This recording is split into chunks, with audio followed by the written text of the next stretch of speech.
Bismillahirrahmanirrahim. Assalamualaikum warahmatullahi wabarakatuh.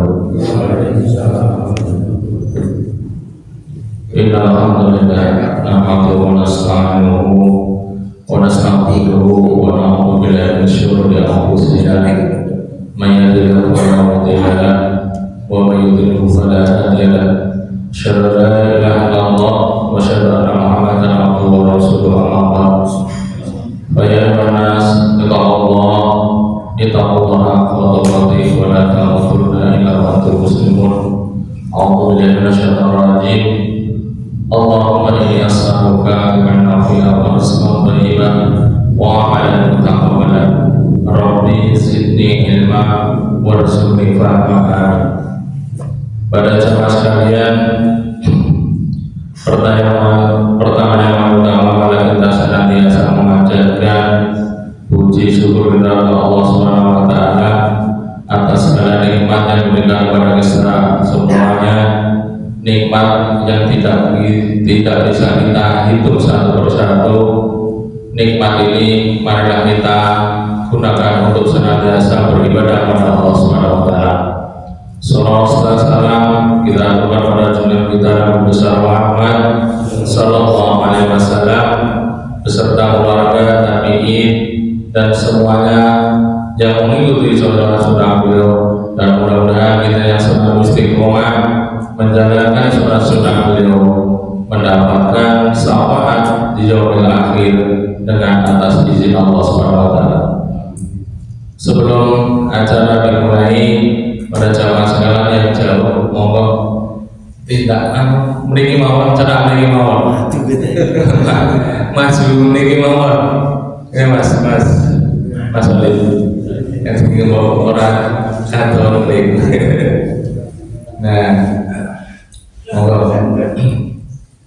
Mriki sing ajak sender mriki. Sender ae bawah.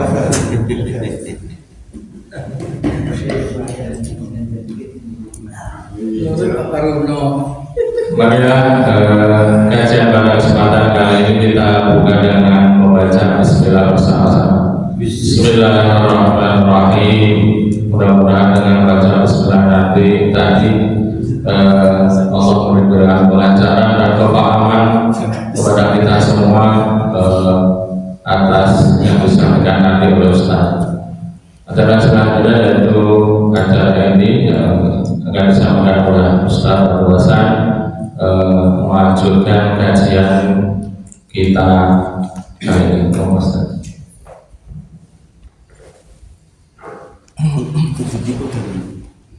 Harus dipegang ada cepetnya, maksudnya sensitif lah.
Assalamualaikum warahmatullahi wabarakatuh.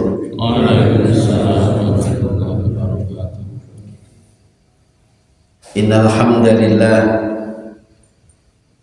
wassalatu wassalamu ala Rasulillah wa ala alihi wa ashabihi wa mawala wa la na'budu illa iyyah wa la nattakhidhu arbaba min dunillah wala haula wala quwwata illa billah. Saudaraku seiman, seakidah, seperjuangan karena Allah Subhanahu wa taala, marilah pada kesempatan malam hari ini kita fokuskan waktu kita untuk menghadap kepada Allah Subhanahu wa taala melalui zikrullah, zikir yang berupa mentadabur ayat-ayat Allah Subhanahu wa taala. Semoga dengan tadabur pendalaman ayat-ayat Al-Qur'anul Karim, hati kita akan dilembutkan oleh Allah Subhanahu wa taala. Kita akan ditambahkan hidayah selain hidayah yang telah ada di dalam hati kita. Pada kesempatan malam hari ini kita lanjutkan kitab Ighatsatul Lahfan pada bab yang ke-9.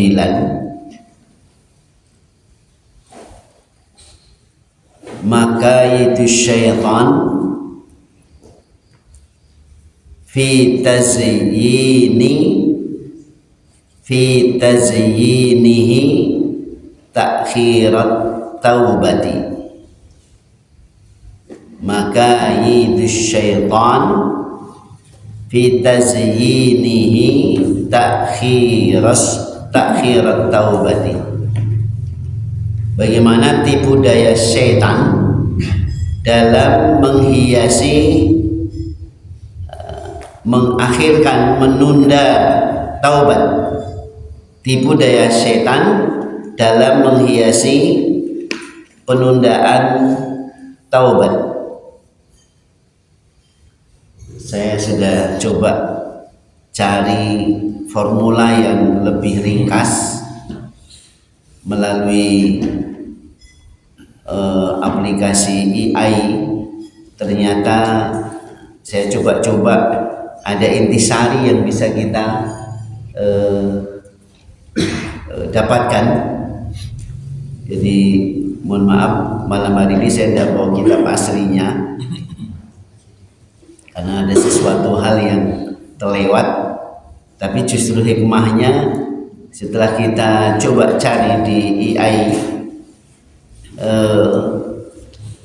banyak pola terjemahan yang bisa kita dapatkan, dan ini intisari. Jadi kita lebih fokus ketika mengkaji kitab ini, sekaligus ada terjemahannya.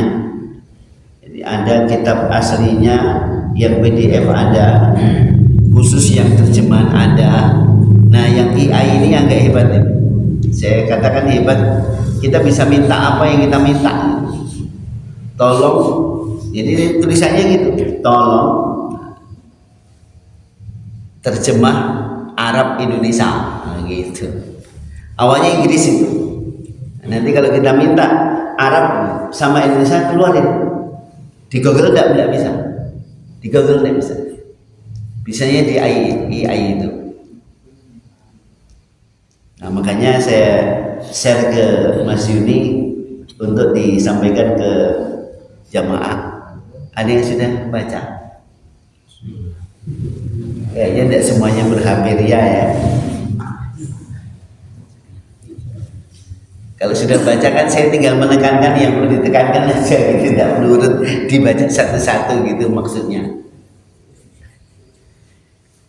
Tapi tidak apa-apa lah ya, kita coba baca Arabnya baru terjemahnya gitu ya. Jadi kalau yang saya kitab yang saya bawa itu bisa jadi lafadznya itu kadang cetakan satu penerbit dengan yang lain itu kadang beda.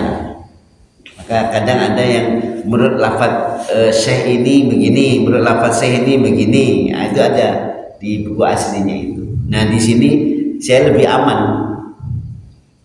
Langsung aja ini dengan penerjemahan tertentu, kemudian langsung dikasih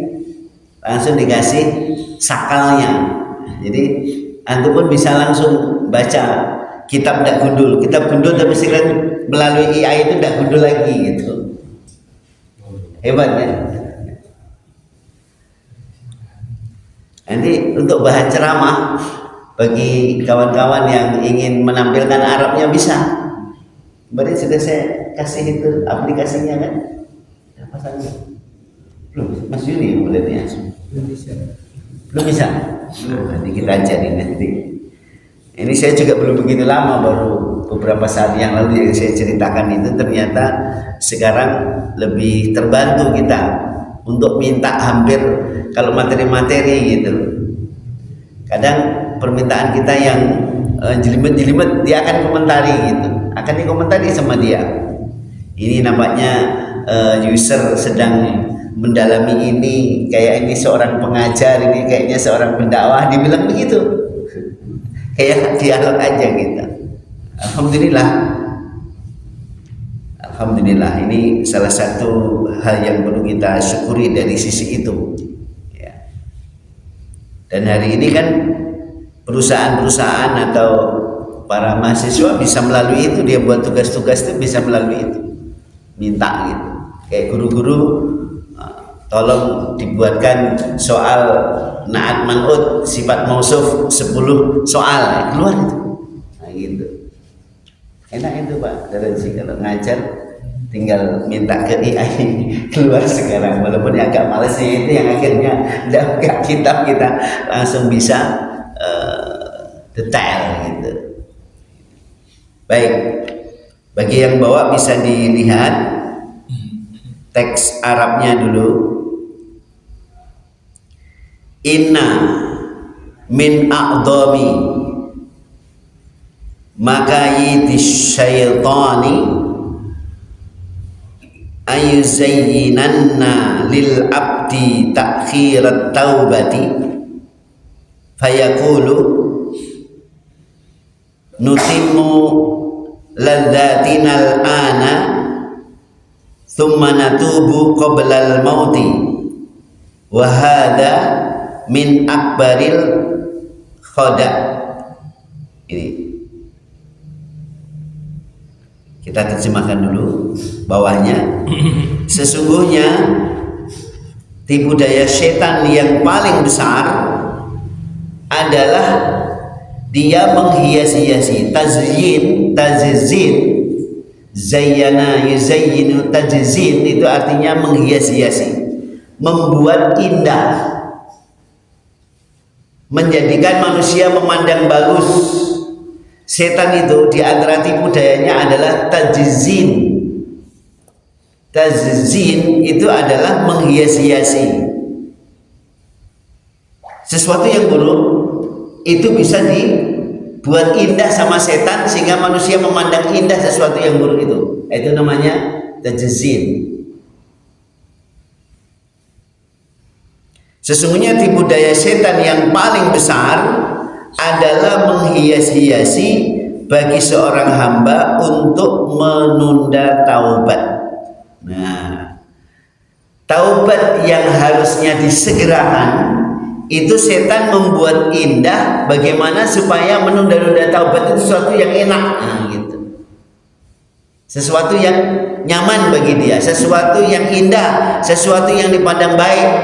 Menunda taubat itu dibuat setan menjadi sesuatu yang enak. Itu salah satu tipu daya setan.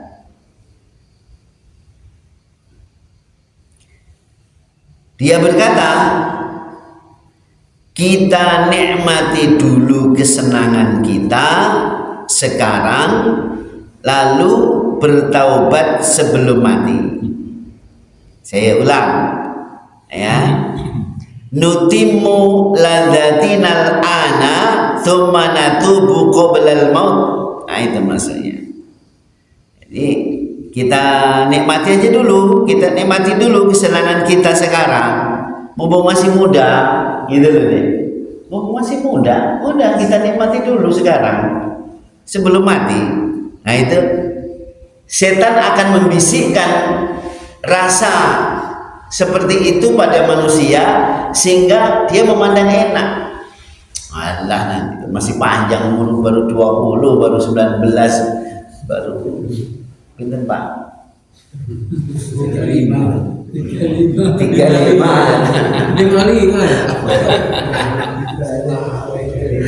Mungkin kalau yang 53 dibalik 35 gitu. Alah, tenang wae Mas, rasa kesusu, rasa ngoyo-ngoyo no masjid terus sinau. Alah wis tuwa cik enom kok. Gitu. Nah, setan membuat tipu daya dihias-hiasi agar supaya dia memandang baik penundaan itu. Itu namanya tajzin. Wa hadza min akbaril khada'i. Inilah atau ini termasuk tipuan yang terbesar. Hadza min akbaril khada'. Tipu daya. Khida'atun kan? Khida'ah itu tipu daya. Akbaril khada'i, tipu daya yang paling besar. Kalau orang yang belum terkena tipu daya ini, orang yang berbuat maksiat masih nyadar bahwa itu perbuatan maksiat, itu tobatnya cepat Pak. Minuman keras, dia yakin sebenarnya dia hati kecilnya itu tahu kalau minuman keras itu tidak baik untuk kesehatan, dia tahu itu. Gitu. Wis rasa sing haram sih lah, yang makruh aja lah, misalkan merokok. Mohon maaf bagi yang merokok itu. Aslinya ya kita yang merokok pun juga tahu kalau merokok itu ya pemborosan, terus apa lagi?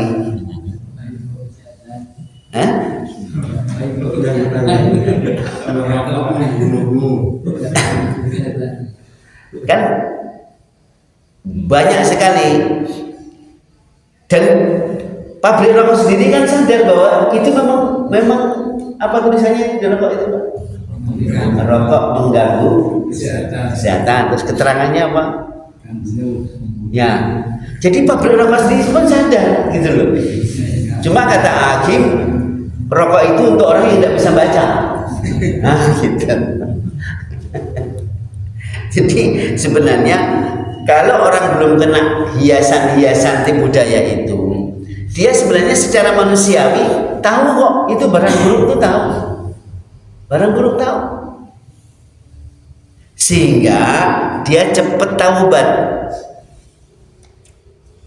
Berbeda dengan seorang hamba yang dia memandang baik sesuatu yang buruk. Itu sulit taubatnya Pak. Bid'ah misalnya, sesuatu yang baru di dalam Islam yang tidak ada tuntunan dari Nabi, para sahabat, tabi'in atau ulama yang terpercaya, tidak ada contoh. Tetapi dia memandang baik itu. Nah, perbuatan yang seperti itu dia akan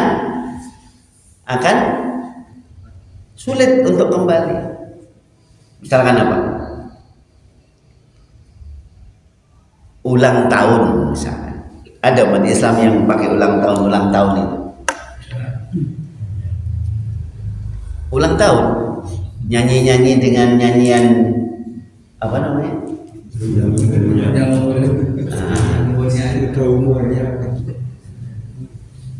Pakai tiup lilin. Kalau umurnya 5 tahun ya lilinnya 5, kalau umurnya 90 tahun lilinnya 90 gitu kan. Engko nyebul ngono baru mati. Itu yang tidak pernah dilakukan oleh Rasulullah, tidak pernah dilakukan oleh para sahabat, tidak pernah dilakukan oleh tabi'in, tabi'in atau ulama yang terpercaya. Tidak ada yang ulang tahun itu, tidak ada. Tapi kenapa kaum muslimin ada yang meniru? Gara-garanya apa coba? Ada yang punya anak TK atau PAUD, temennya ulang tahun pada bawa serentengan hadiah bermacam-macam makanan itu. Dapat kan? Setelah pulang ngomong sama uminya yang cadaran itu, Mi, Uminya cadaran itu. Sambil merengek-rengek lah dia nangis-nangis. Kan aku besok ulang tahun nih. Dibuatlah sama si kawanku itu si Farel atau siapalah namanya, nama-nama barat itu. Dia minta agar supaya dibuatkan ulang tahun kayak dia itu supaya dia diulang tahun nih. Ibunya yang cadaran, yang bapaknya jenggotnya panjang itu ikut juga akhirnya kan. Gara-gara anaknya merengek, temennya ada yang ikut ulang tahun. Enten niku. Enten kita di sana. Enten niku, Pak. Anak saya aja sempat meminta, tak marahin lah. Bi, itu aja dibuatkan makanan gini kok, gitu kan. Macam-macam. Nah, ini diantara tipu daya setan. Kalau sesuatu yang buruk dipandang baik, itu sulit kembali, sulit taubat.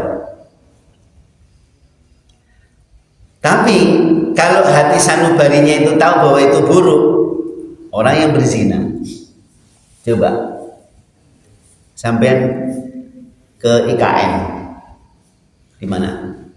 Di Kalimantan Timur kan? Coba sampean ke sana. Coba diadakan riset, penelitian BTS itu. Dia tahu enggak kalau itu sebenarnya merugikan orang lain, merugikan diri sendiri. Sebab di antara hidung belangnya itu yang sudah beristri, sudah beranak pinak kan? Ya enggak? Itu dia nyadarlah bahwa itu mengganggu rumah tangga orang. Ya, tapi saya tuntutan makan, Pak. Saya juga harus menghidupi anak saya, menyekolahkan anak saya. Jawabannya itu. Aslinya dia tahu, Pak. Hati kecilnya berzina itu tidak baik, itu tahu.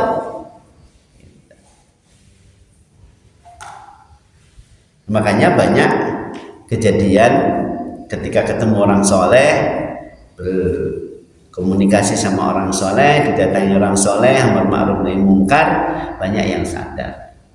Disadarkan dengan kemanusiaan, disadarkan tentang kemanusiaan. Mbak, apakah Mbak nanti sampai tua kayak gini? Satu, dua, apakah nanti anak-anak Mbak juga akan disepertikan seperti Mbak ini? Pasti jawab tidak, karena dia tahu bahwa ini tidak baik. Ketika seorang pezina, seorang BTS punya anak perempuan, kemudian ditanya apakah anak ibu nanti juga akan dijadikan seperti ibu nanti kalau besar, pasti dia menjawab tidak. Hati kecilnya begitu. Orang yang seperti itu masih ada peluang taubat yang lebih cepat. Karena apa? Dia sebenarnya hatinya kecil, tahu. Berbeda dengan yang memandang sesuatu yang buruk dipandangnya sebagai sesuatu yang baik. Itu yang sulit kembali. Karena orang merasa benar. Orang yang merasa benar itu sulit kembali, Pak. Percayalah. Kalau orang merasa benar itu harus melalui perdebatan, kesadaran macam-macam, baru kemudian oh iya ya. Nah, gitu. Tapi kalau betul-betul dia aslinya merasakan sesuatu yang dia buat itu salah, dia cepat kembali. Tapi kalau merasa benar, memandang sesuatu yang buruk itu kebaikan, sesuatu maksiat itu sebuah keindahan, indahnya kemaksiatan, indahnya kemungkaran, indahnya tasabuh dan lain-lain meniru orang-orang barat, itu sulit kembali, Pak. Dikandani ping 10 ya, bandel gitu. Mantek idune kering, air ludahnya kering, dia tidak mau kembali. Ada juga begitu. Kenapa? Dia memandang sesuatu yang buruk sebagai satu kebaikan. Oke. Baik, lanjut. Supaya enak, sampai satu paragraf ini bisa dipahami? Bisa. Oke. Enten kan dipuntang tetangan, betul? Ada yang tanyakan? Itu sudah di-share Pak. Alhamdulillah. Oke. Lanjut. Yahutsuhu 'alal israfi fil dzunubi bi amani tulil umri wa yansihi faja'atal mauti wa adami taslimihi lahu fala yazalu yu'ajjilu hatta yanzila bihil mautu wa huwa ala apa syarri halin ala syarrin halin. Tolong dibaca artinya ya. Setan mendorongnya untuk tenggelam dalam dosa dengan jaminan umur panjang, lalu membuatnya lupa akan kematian yang tiba-tiba dan ketidaksiapan menerimanya.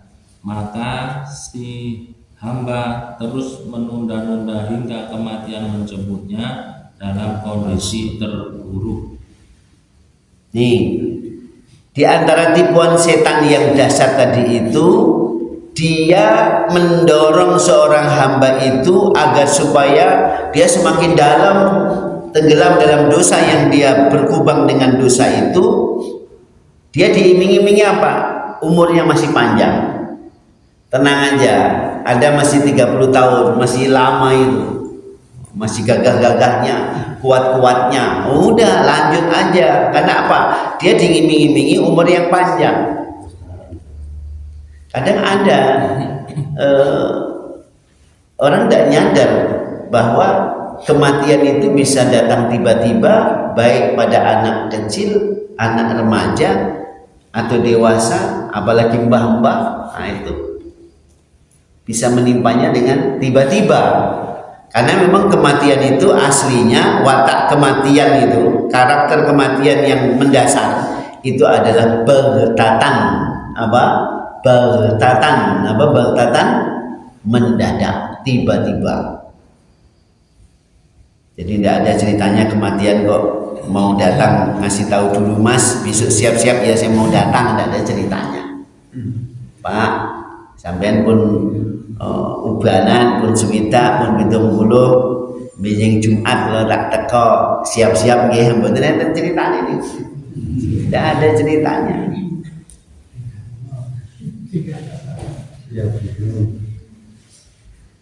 Jadi kematian yang tiba-tiba.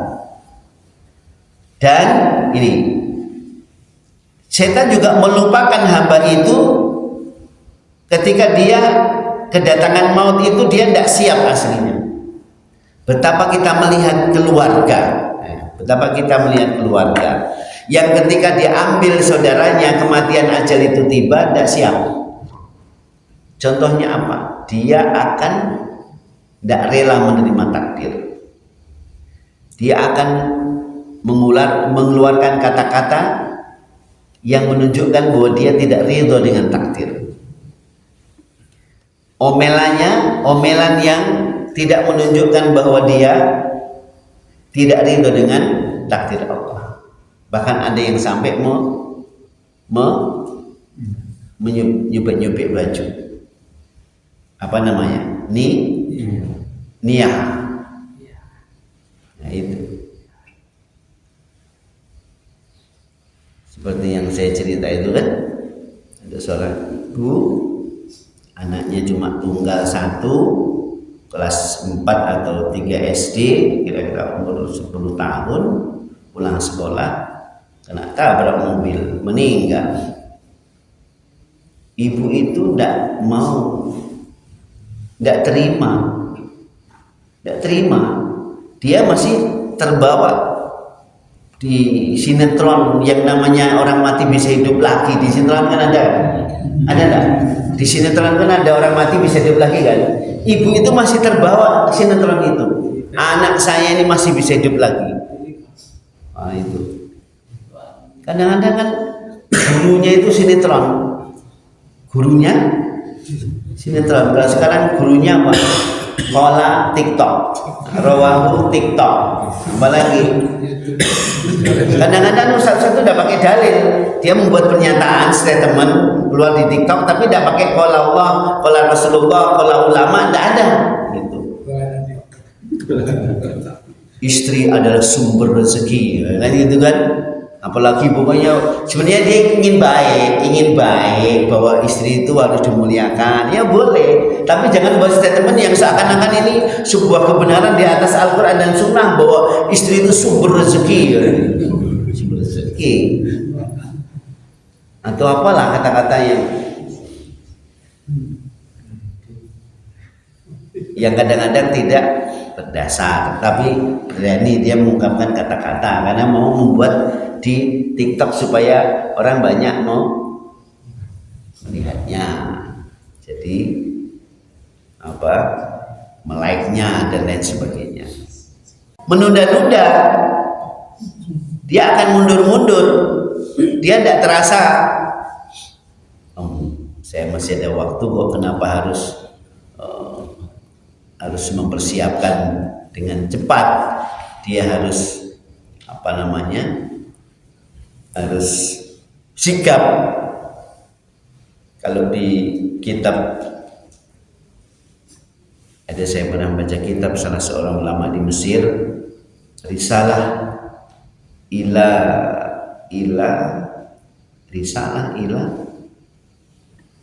surat untuk saudaraku yang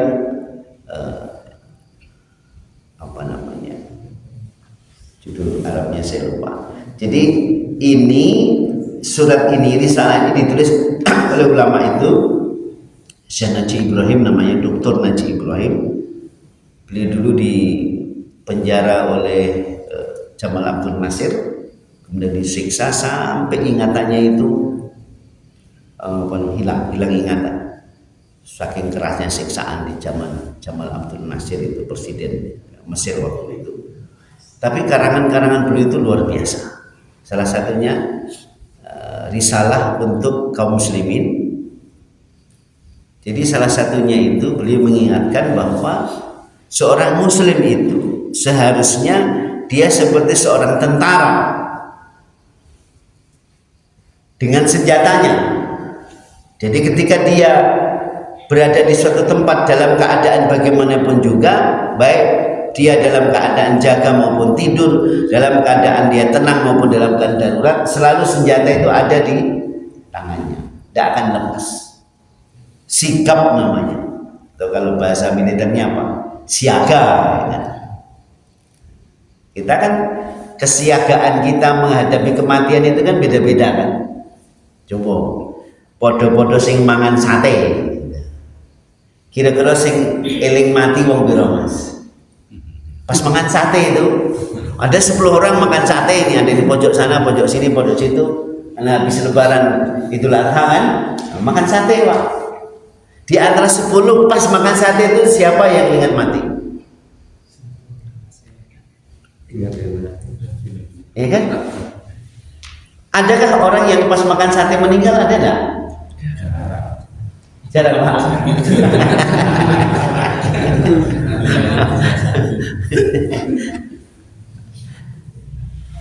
Ya kalau makan sate sapi mati kan memang harus mati ya, sapinya Pak ya. Pas makannya tidak mati ya, tapi pas itu kemudian ada yang tensinya tinggi karena makan nasi kan. Saya pernah dapat ilmu, sebenarnya kalau makan kambing, daging kambing misalnya, itu kalau tidak sama nasi itu kolesterolnya tidak akan pengaruh. Tapi kalau sama nasi kolesterolnya pengaruh. Sudah saya coba, betul itu Pak. Dan kalau makan sate kambing itu tanpa nasi itu bisa 40 sunduk, tidak terasa kenyang Pak. Nik nari suwise tapi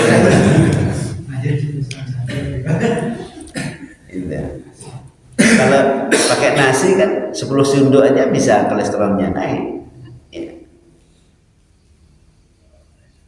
Dan bisa membahayakan kesehatan ketika dicampur dengan nasi. Kalau enggak sama nasi aman-aman aja itu. Kenapa di Arab orang satu kambing dihabiskan cuma 2-3 orang tapi enggak ada pengaruh ke tensinya? Nah, itu makan langsung dia Pak. Sampai si cinta Pak, sampai 5, 6, 10 sampai siji kan. Beli sendiri. Oh, di Arab itu begitu Pak. Sampai Saya sendiri itu.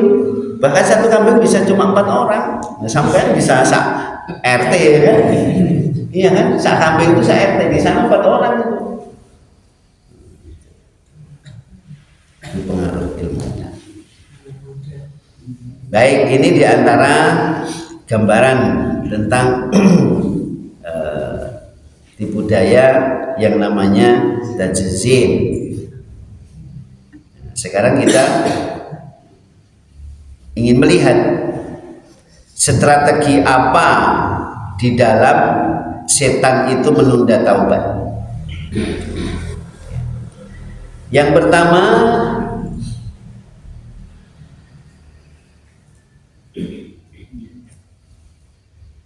yukhayyilu lahu annahu shaghirun wal mautu ba'idun. Yang pertama, setan itu membisikkan, yukhayyil membisikkan bahwa lahu baginya, kepadanya, annahu bahwasanya dia itu shaghirun masih muda, wal mautu ba'idun dan kematian itu masih jauh. Ilusi masih muda inilah yang ditanamkan oleh setan kepada hamba itu. Tadi sudah kita bahas.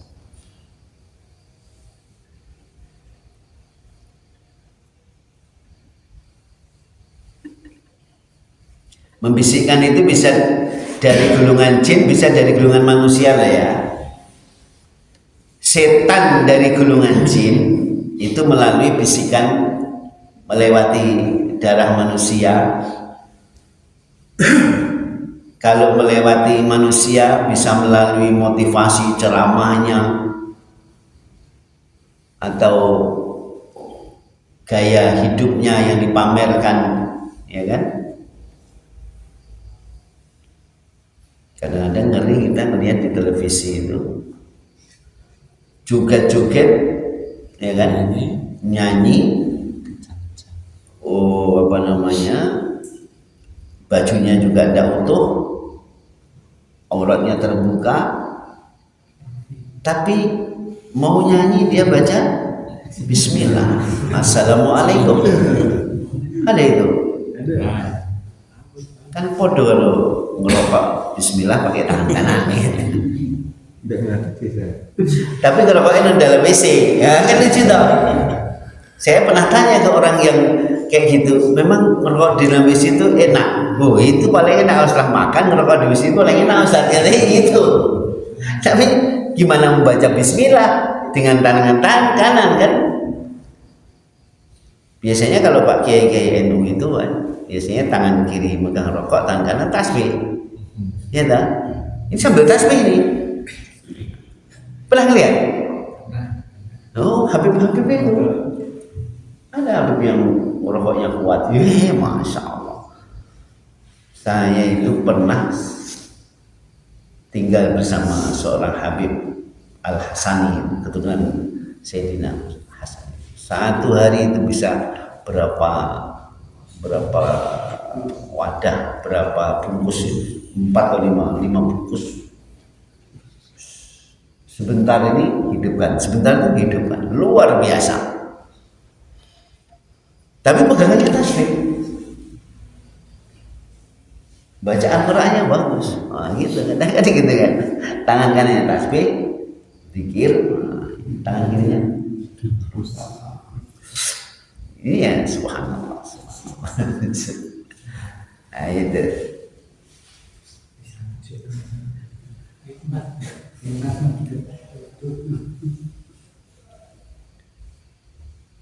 Baik, yang kedua,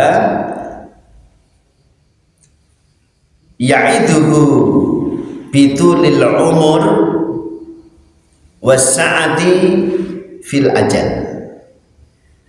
Setan itu menjanjikan umur yang panjang dan kelapangan ajal. Kamu masih panjang, masih jauh, tenang aja, kematian itu masih lama, masih muda kok, masih umur 35 tahun masih lama itu.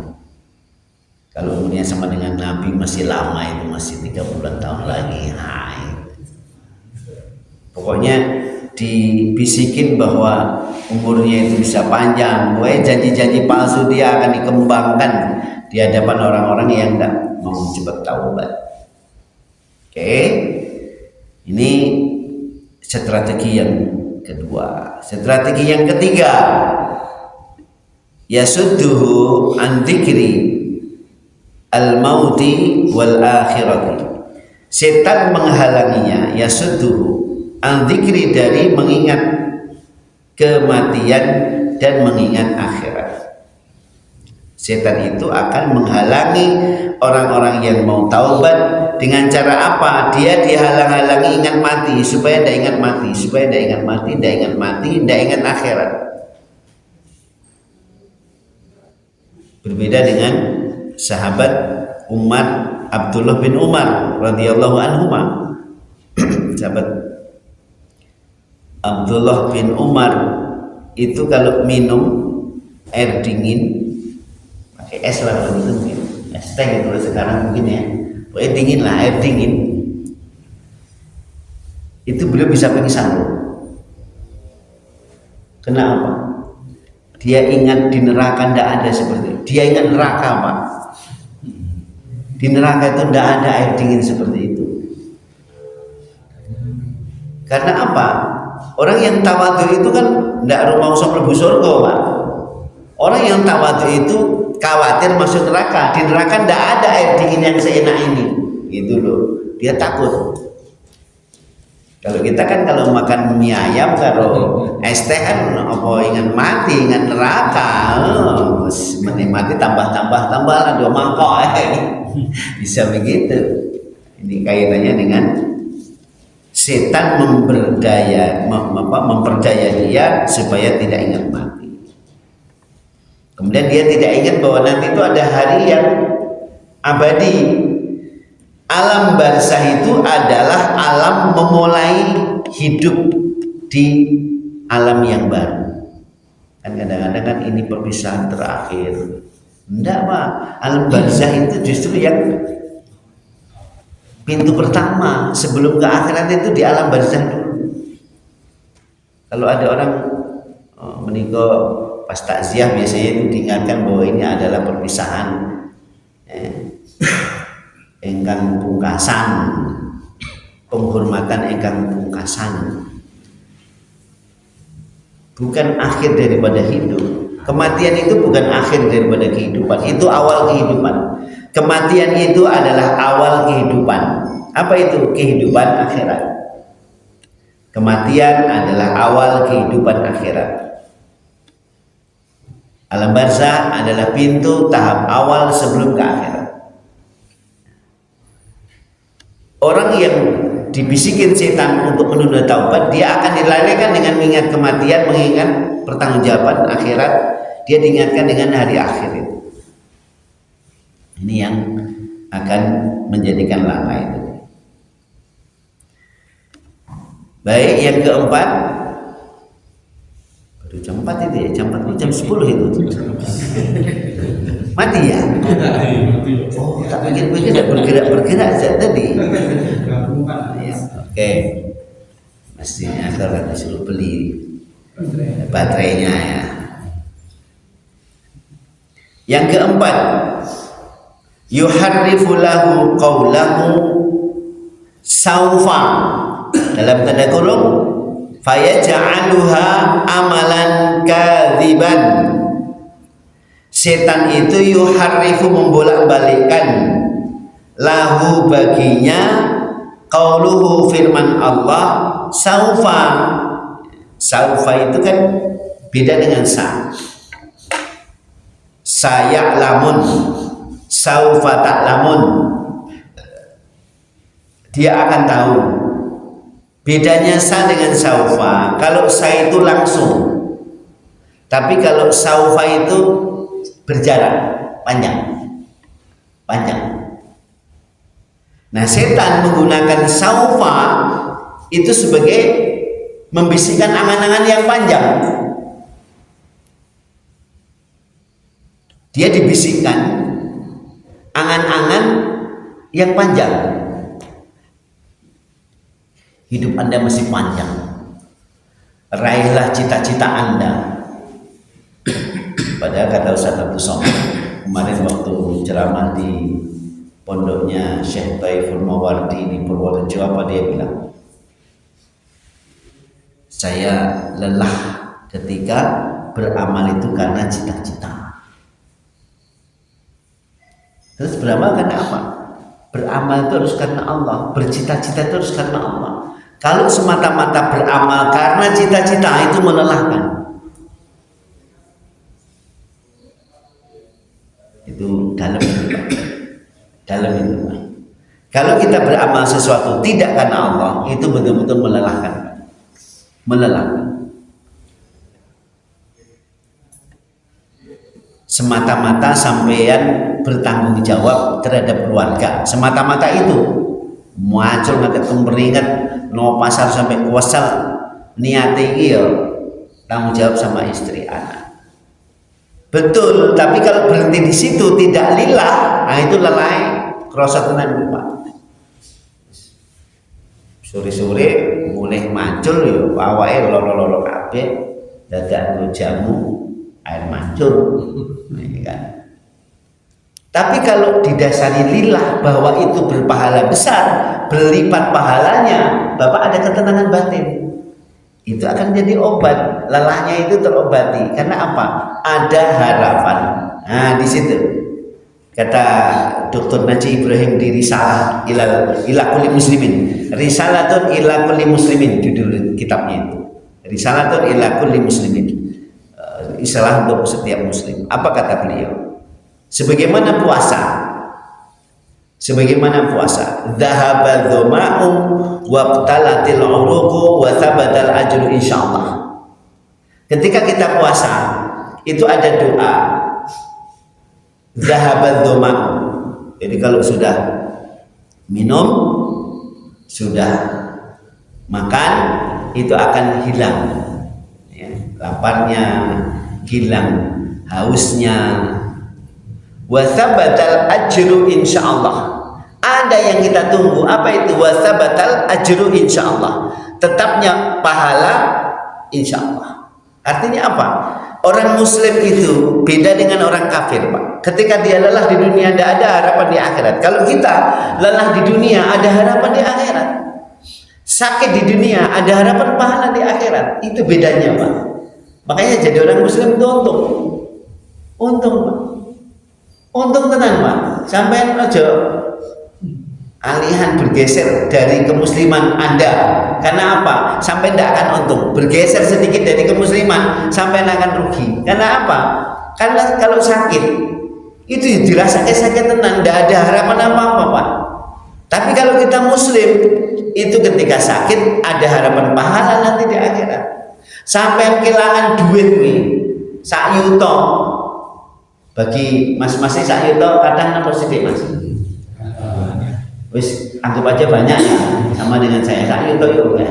Dijipuk anggap tas gini naik bus uyu-uyuan. Oh copet ini pinter, bukaan nih rasa Pak. Tahu-tahu dia ambil dompet kita, habis 1 juta Pak. Sedih kita kalau kita memikirkan hilangnya uang.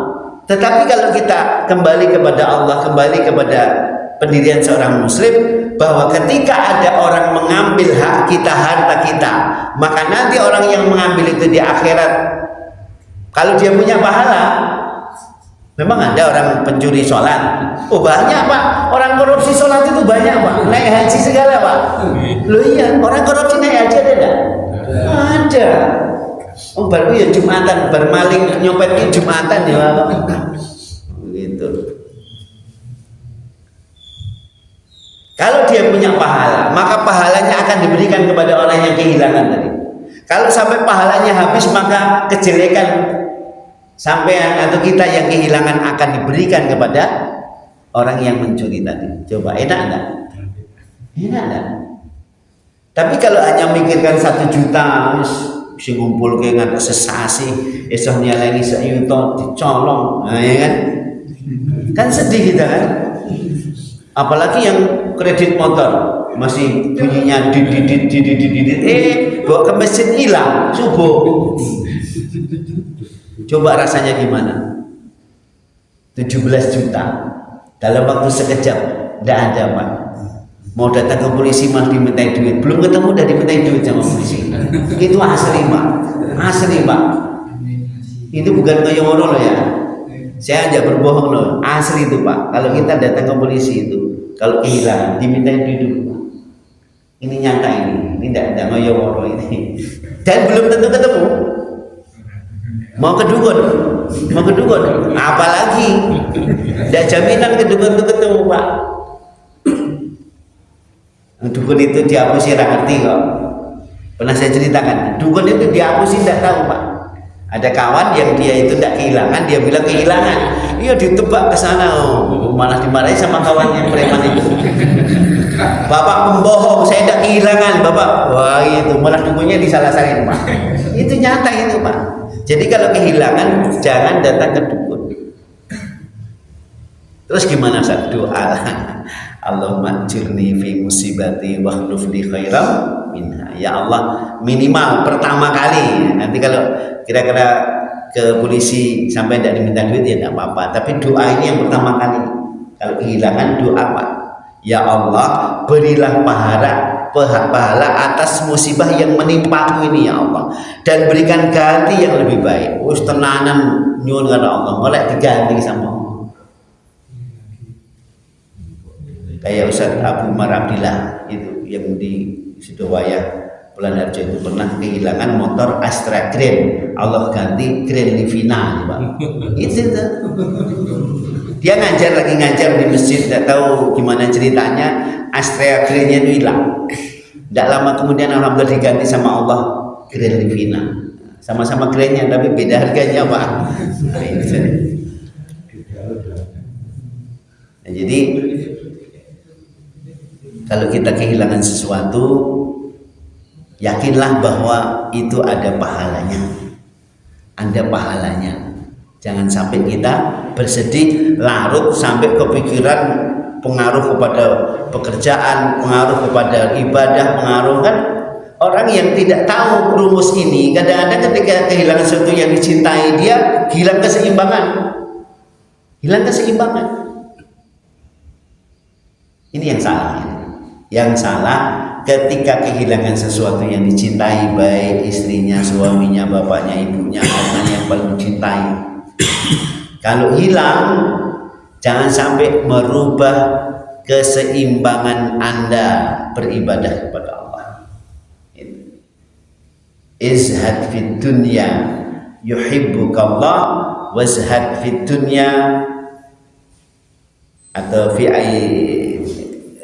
izhad fi aidin nas yuhibbukan nas.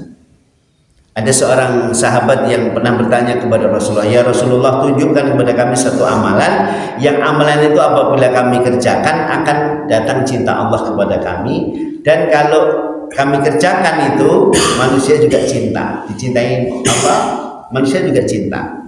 Akhirnya Rasul memberikan kunci, izhad fid dunya yuhibbukallah. Zuhudlah terhadap dunia, niscaya Allah akan mencintaimu. Dan zuhudlah terhadap apa yang di tangan manusia, manusia akan cinta kepadamu. Maksudnya apa? Dunia itu jangan sampai masuk ke dalam hati kita. Gitu. Zuhud itu amalan hati, bukan amalan badan. Sandal baru itu bukan berarti tidak zuhud. Sampai pakai pakaian baru, jam baru, HP baru, bukan berarti tidak zuhud. Zuhud itu persoalan hati. Yang penting hati itu bagaimana tidak terikat oleh dunia. Itu zuhud. Mau dicela, mau dipuji, hatinya tetap sama kepada Allah. Mau kehilangan sesuatu atau tambahnya sesuatu, tidak pengaruh terhadap hatinya. Tetap dia ingat kepada Allah. Itu yang berat. Itu yang berat. Kehilangan uang 1 juta dengan dapat uang 1 juta, hatinya suruh sama, bisa nggak? Itu namanya zuhud. Kehilangan bojo ayu, karo itu bojo ayu, kira-kira seneng nanti Pak. Hatinya sama, kalau zuhud itu sama Pak. Mau kehilangan istri, dapat istri, hatinya tetap kepada Allah, mutmainnah, hatinya tetap tenang kepada Allah. Dia tidak akan berprasangka buruk kepada Allah, dia tetap syukur kepada Allah, tetap dia berbaik sangka kepada Allah. Nah, itu baru syukur. Wah, ini yang berat. Itu yang berat. Tapi itu yang menenangkan batin kita. Jadi saufa atau nanti itu bisa menjadi angan-angan dusta yang dibisikkan oleh setan. Yang terakhir, yuzayyinu lahul iqla'a ghadan ma'a takrari dzambi al-yauma. Setan menghiasi niat berhenti besok sambil mengulangi dosa hari ini. Nah, itu dia. Menghias-hiasi besok mau berhentilah, tapi dosa hari ini diulang lagi. Begitu terus, besok mau berhenti, hari ini diulang lagi, besok mau berhenti, hari ini diulang lagi. Muter aja dia, bolak-balik, muter situ lagi, lingkaran setan. Pernah tahu lingkaran setan? Kono setan, rene setan, diputer sama setan itu. Itu yang kadang-kadang ketika tidak sadar, ya kan, HP itu bisa membuat seperti itu enggak? Diperindah, dihiasi oleh setan. Sesuatu yang kita pandang sebuah kebaikan, kita rasanya baik padahal itu setan. Bisa lewat HP, sesuatu yang buruk dihiasi oleh setan menjadi sebuah kebaikan. Itu apa ini? Tonton nih, apa tenan ini? Dibaleni ya kan, dibaleni tenan gue. Dibaleni, tonton lagi, tet. Nah, kita muter lagi kan? Gitu. Pada sesuatu yang buruk, sesuatu yang tidak pantas ditonton, tapi suruh tonton lagi, apalagi sampingnya apalagi tonton lagi, apa gitu kan? Bisa seperti itu.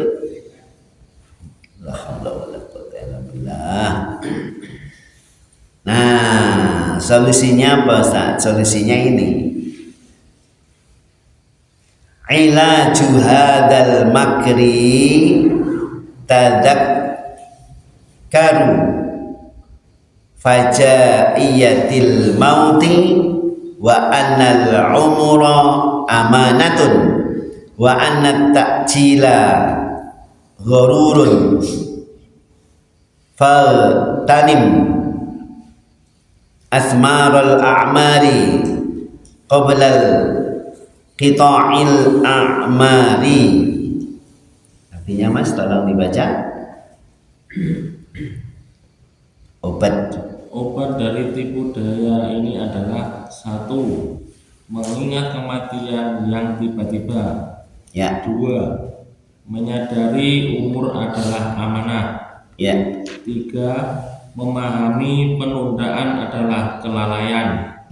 Maka petiklah buah umur sebelum terputusnya usia. 1. Mengingat bahwa mati itu datangnya tiba-tiba, tidak pernah ulun-ulun, tidak pernah permisi. 2. Kita harus sadar bahwa umur kita ini amanah. Nanti akan ditanya umur kita ini untuk apa, digunakan untuk apa, sehari-hari untuk apa, nanti ada pertanyaannya. Itu nih Mas. Masa mudamu untuk apa? Hartamu untuk apa? Sehatmu untuk apa? Ketika kamu diberikan sehat untuk apa, diberikan harta oleh Allah untuk apa, diberikan ilmu untuk apa, semuanya ada pertanyaannya. Dan yang ketiga, kita harus paham bahwa menunda itu menuju lalai. Menunda itu akan jadi membuat kelalaian. Menunda adalah akan muncul kelalaian. Kalau menunda, kelalaian, nunda, lalai. Rumus itu harus diingat-ingat.